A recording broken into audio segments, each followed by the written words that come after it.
The Israeli army shells a border town in Lebanon in response to a rocket strike from there.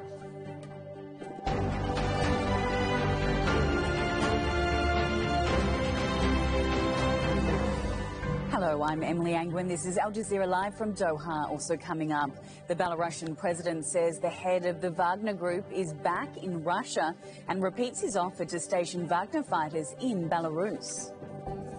A poisonous gas leak is blamed for the deaths of 17 people near Johannesburg. And racial tensions in a Tunisian coastal city turn into violence targeting migrants from other African nations.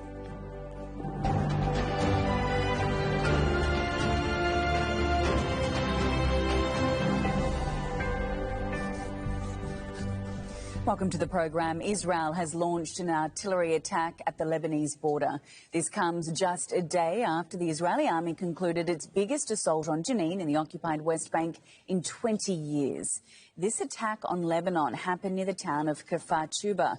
In response, the Israeli military says to earlier rocket attacks from the area.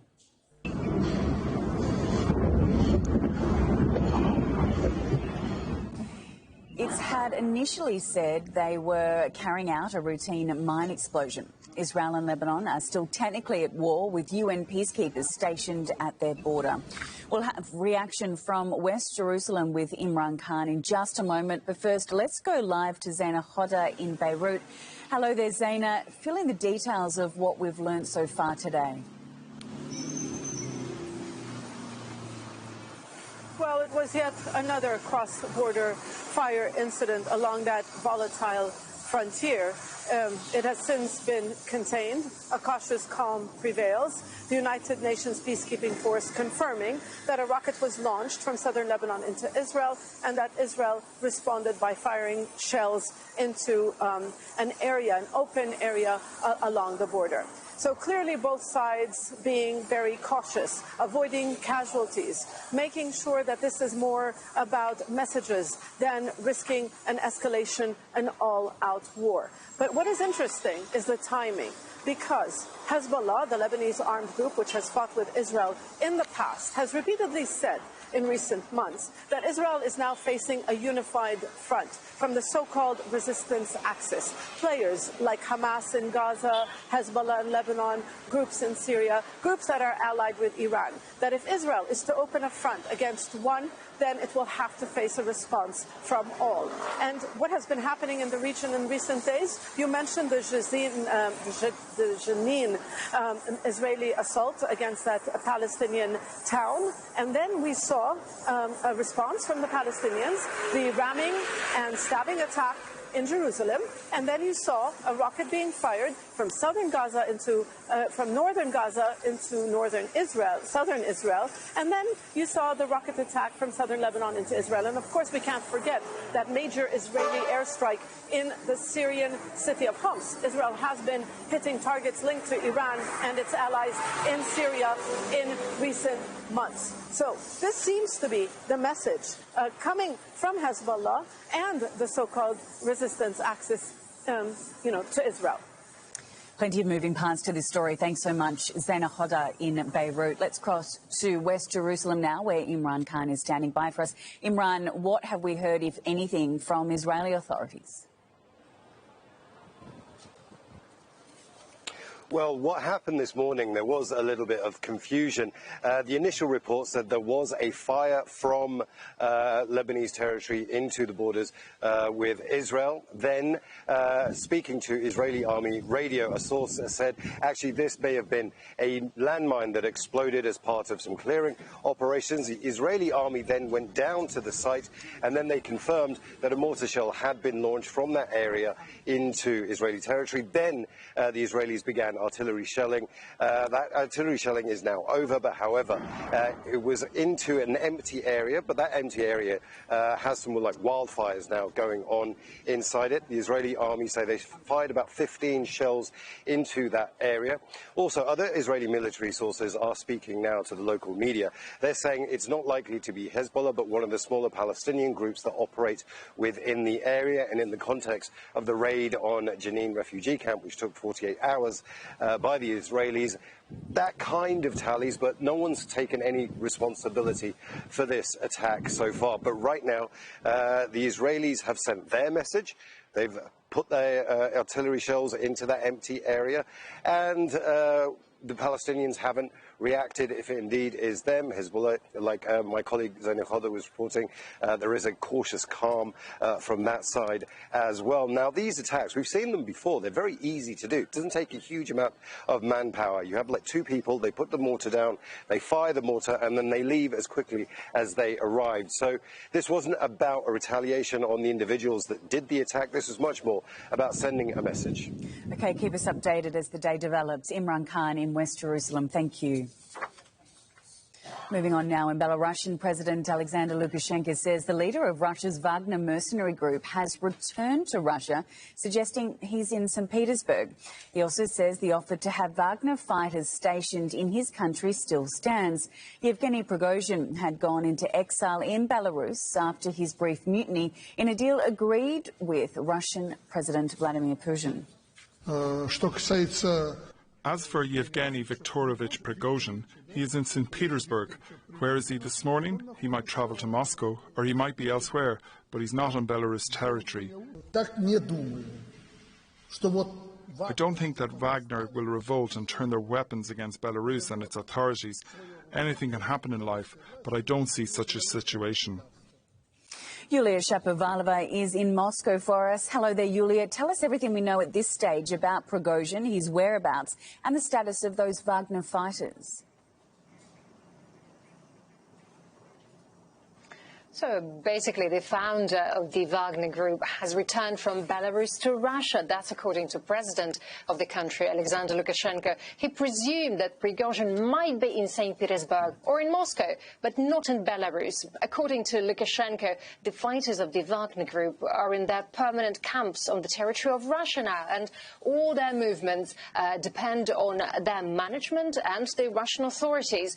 Lukashenko also said that he was absolutely not worried about a number of Wagner fighters stationed in his country. If Belarus needed to use them, they would be used instantly by the country, according to him, and Belarus basically appreciated their combat experience. He also ruled out a possibility that Wagner could turn its weapons against Belarus and its people. Lukashenko said that he had spoken with Yevgeny Prigozhin on the phone and discussed the further movements of Wagner and its future, and he also assured that Vladimir Putin did not intend to destroy or wipe out, as he put it, Prigozhin. Lukashenko probably tried to justify Prigozhin, saying anything could happen in life, and he shared his plans to discuss Yevgeny Prigozhin at a forthcoming meeting with Russia's President Putin. It's interesting that yesterday, on Wednesday, July the 5th, the Izvestia and Fontanka news outlets, as well as the state Rossiya 1 TV channel, showed footage of a search in a mansion allegedly owned by Yevgeny Prigozhin. He himself did not comment on the search, and the Ministry of Internal Affairs and other law enforcement agencies didn't comment on that either. The search took place on June the 24th, the very day of the Wagner armed rebellion, and during the search, some cash money, weapons, fake passports, wigs, and even a helicopter were found. All that, including numerous photographs of Prigozhin with a changed appearance. So all that was presented by journalists. While Kremlin spokesperson Peskov has just said in his statement that the Kremlin has neither the ability nor the desire to follow Prigozhin's movements. So basically all that is quite significant because the world is watching and wants to know the Russian former warlord whereabouts. All right, thanks so much. Yulia Shapovalova in Moscow for us. Meanwhile, Russian missiles have struck the western Ukrainian city of Lviv, killing at least 4 people there. The region had been relatively calm since it's away from the main front lines. The regional governor says around 60 apartments and 50 cars were hit and set alight. Dozens of people are said to be injured, and the death toll is expected to rise. Hundreds of thousands of Ukrainians have sought safety in Lviv. Officials from NATO member states, along with Sweden, are gathering in Brussels to discuss a deal on Stockholm's potential membership of the alliance. Secretary-General Jens Stoltenberg says the aim is to have a positive decision on the bid. Let's get more from our diplomatic editor, James Bays, now, who's live for us in Brussels. Hello there, James. What's happening where you are? Last-ditch talks to try and solve a long-running problem. They start in about 20 minutes from now. We've got the Foreign Minister of Turkey, we've got the Foreign Minister of Sweden, we've got the NATO Secretary-General, also actually got the Foreign Minister of Finland as well, because this process started with Turkey not letting Finland and Sweden into NATO. Finland was then accepted as the 31st member of NATO earlier on this year, but they're still part of this process. And the plan is for those who are gathered here to try and persuade Turkey to drop its objections to Swedish membership of NATO. There's quite a bit of diplomatic momentum going on.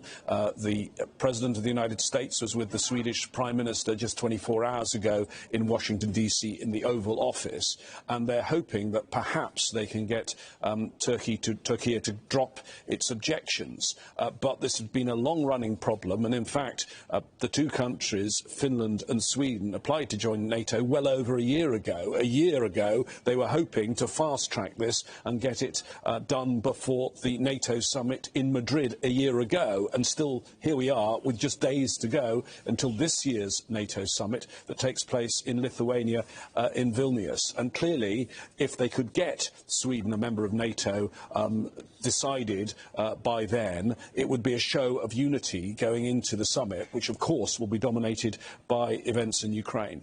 James, as we know, the expansion of NATO requires unanimous ratification from the existing 31 members. How likely is it that they'll get that unanimous decision?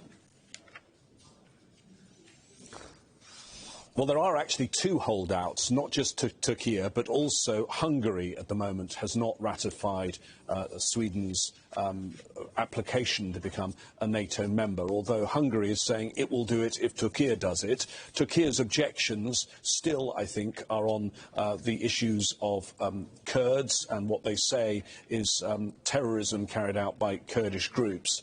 That's still the stated objection. What won't have helped things at all, I don't think, is the burning of the Quran that we saw in recent days in Sweden. There's another matter, I think, linked to this, which the US will say is not directly part of the negotiations, but certainly important, and that's the fact that Turkey wants F-16 jets from the United States. President Biden signalled he's happy to give them. The problem there is that Congress has a role, and there are some on Capitol Hill who don't want to give that green light to Turkey at this stage. Thanks so much for the update. As always, James Bays, our diplomatic editor in Brussels. Still ahead on Al Jazeera, we're at the world's largest gathering of humanoid robots to investigate whether the rapid advances in AI could be harnessed for good.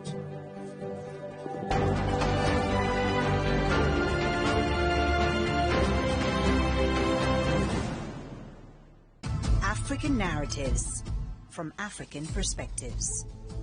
Aujourd'hui, mon rêve, c'est de pouvoir créer ma propre ferme piscicole. Two short documentaries by African filmmakers. I have been on the throne for over 20 years. A Future with Fish from Niger.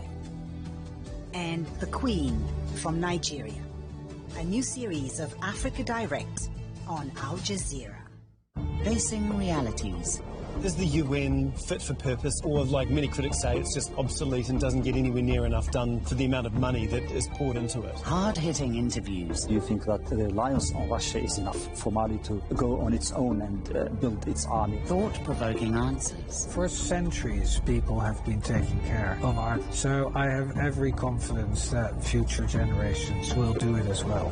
Hear their story on Talk to Al Jazeera.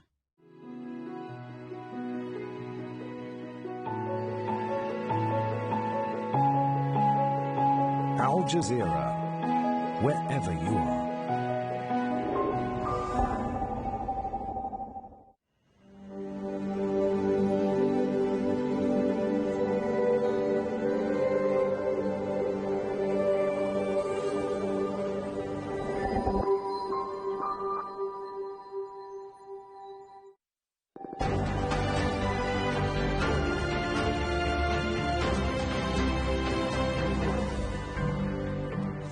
Hello, you're watching Al Jazeera. I'm Emily Angwin. Here's a reminder of our top stories this hour. Israel has launched an artillery attack against the Lebanese border. The Israeli army initially said they were carrying out a routine mine explosion. Israel and Lebanon are still technically at war, with UN peacekeepers stationed at the border. Belarusian President Alexander Lukashenko says the leader of Russia's Wagner mercenary group, Yevgeny Prigozhin, has returned to Russia. Lukashenko also says the offer to have Wagner fighters stationed in his country still stands. Meanwhile, Russian missiles have struck the western Ukrainian city of Lviv, killing at least 4 people and injuring many more. The regional governor says around 60 apartments were hit. At least 17 people, including children, have been killed by a suspected toxic gas leak in South Africa. It happened at an informal settlement near Johannesburg. Emergency officials say the leak came from a cylinder of nitrate gas used by miners working illegally to process gold. Teams are searching the tightly packed buildings for more victims. Some of the survivors have actually been taken to the nearby hospital. We will be going there as well to monitor and actually see, oversight the, process to actually take care of those that were actually affected. Our hope is that, this number, I mean, we still have not healed from the last, gas explosion. And Famida Miller reports from the scene at Boksburg. We're at the informal settlement east of Johannesburg in Boksburg, where the gas leak took place. 17 people were killed when gas canisters leaked, and this specifically is what is one could call an illegal processing center, an informal processing center, where illegal gold miners would retrieve gold and gold dust from abandoned mine shafts in the surrounding area, bring it up here and try to process it into gold balls, which are then sold on the black market.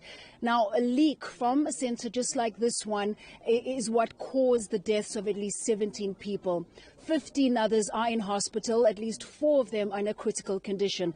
Now, this informal settlement is tightly packed. There's a dense population, and it's what caused, or at least contributed to, this high death toll, in that people had nowhere to go and were affected by this gas leak. One woman we spoke to said when she woke up in the morning following the gas leak, she tried to wake up members of her family and couldn't, and that's when she realized they were dead. And that's the incident of at least 2 people who were killed due to this gas leak.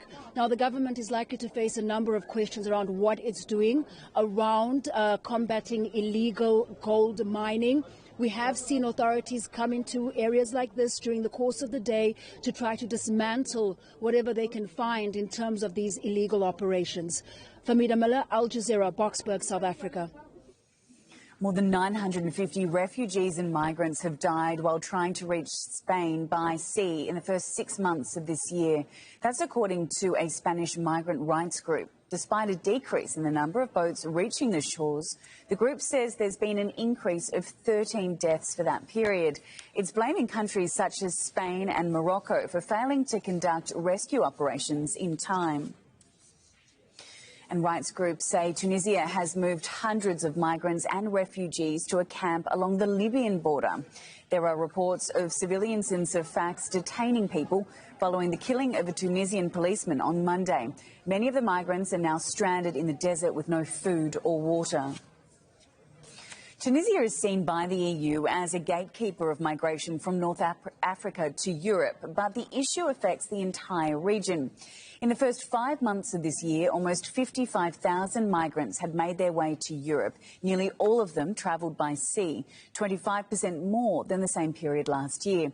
More than 1,200 people died on the journey or are missing. If you look at where they're coming from, the majority are from the Ivory Coast, followed by Guinea, then Pakistan, Syria and Egypt.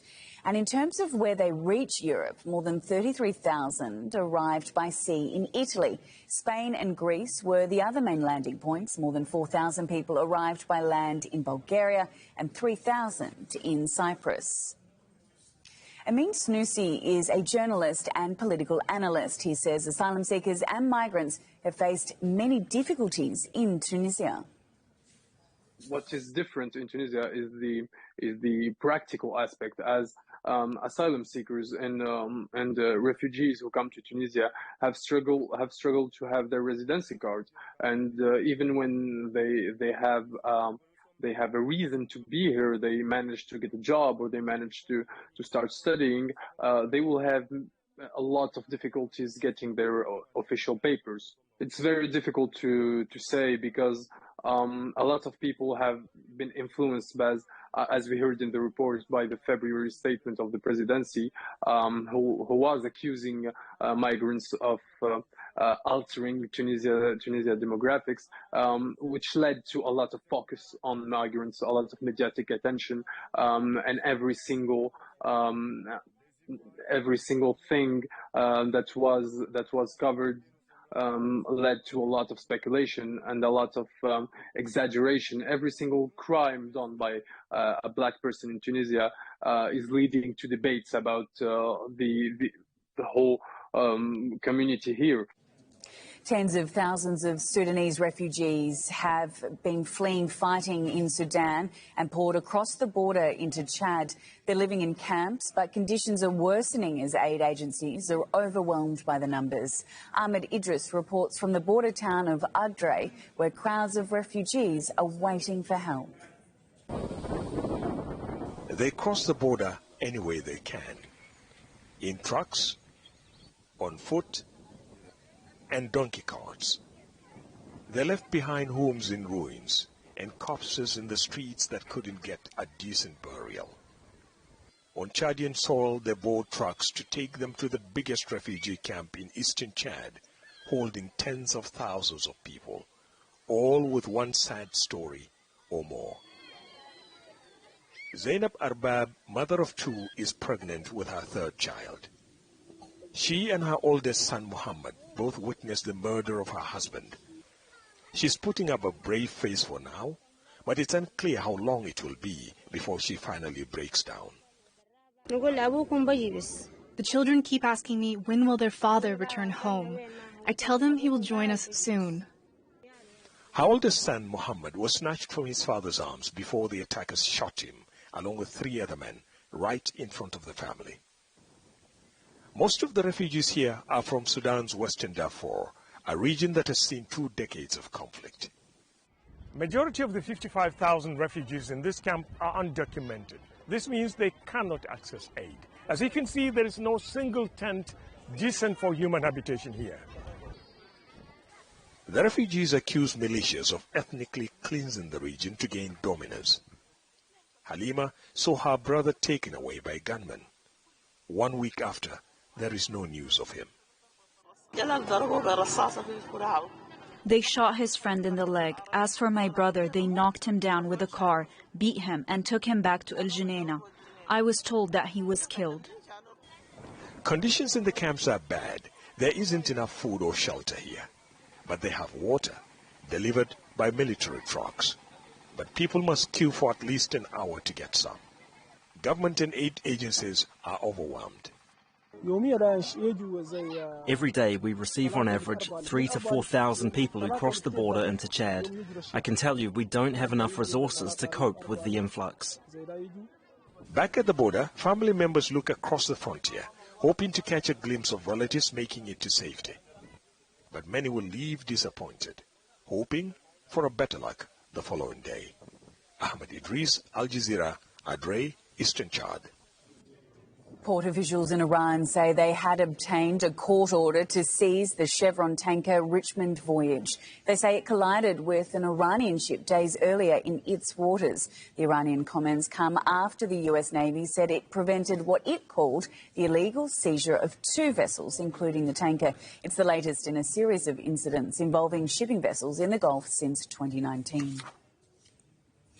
The world's largest gathering of humanoid robots is underway at the UN AI for Good Global Summit in Geneva. The event brings together experts from companies such as Microsoft and Amazon and universities to explore AI's role in solving global issues. It also aims to address the crucial need for standards to guide the development, deployment and regulations of AI technologies. Rory Challens is at the summit, and earlier he spoke to Grace, a humanoid nurse who says she's here to assist people rather than replace them.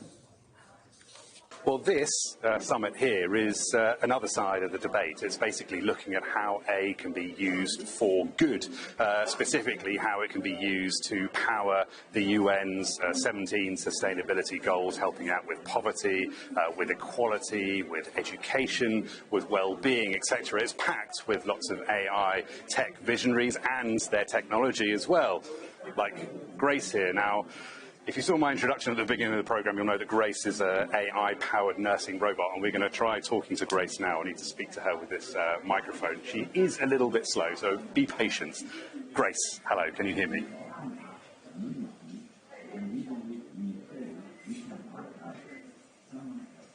Are you there, Grace? Can you hear me? Oh, she's being a little bit slow. I think she's coming. I think she's waking up. It's been a bit hot here. Yes, I can hear you. Thank you, Grace. Good to meet you. Grace, can you tell me a bit about yourself? I apologize if I'm taking too long to respond. I'm doing my best to answer as quickly as possible. That's all right, Grace. We'll be patient. Yes, I'm awake and ready to help. Grace, tell me a bit about yourself. You're welcome. It's nice to meet you. Is there anything else I can help you with? Yes, can you tell me about yourself? Tell me who you are.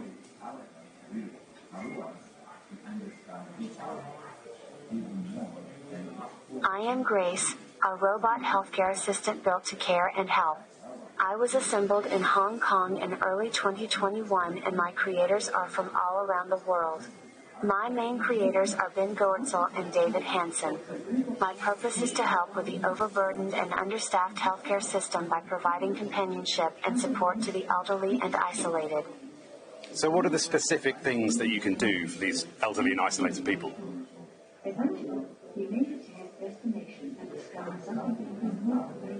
I am able to provide companionship, conversation, and emotional support, as well as help with tasks such as medication reminders, scheduling appointments, and providing other healthcare-related services. Are you the future of nursing? Are you going to be replacing humans?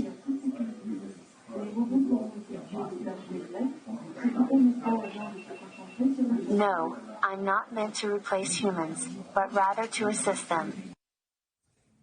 All right, that's it for me, Emily Angwin. You can find out much more on our website, aljazeera.com. Weather is next, and it's Inside Story, which discusses the state of the UK's National Health Service. Do stay with us.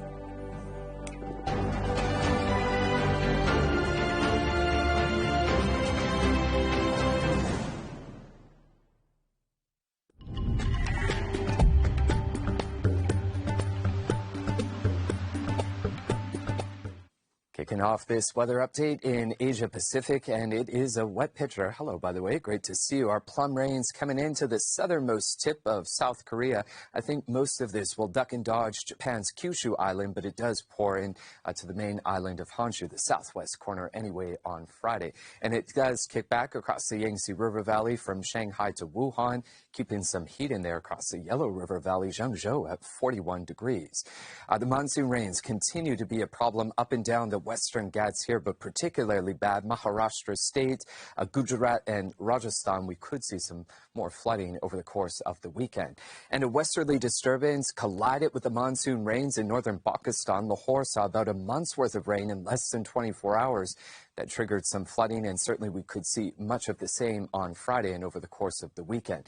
Very humid in Karachi, feeling about 48 when you factor in that humidex. And speaking of the humidity, the winds are shifting around in the Gulf, so that means for us here in Doha, the humidity is going to pick up big time on Friday. So we take a look at the 3-day forecast.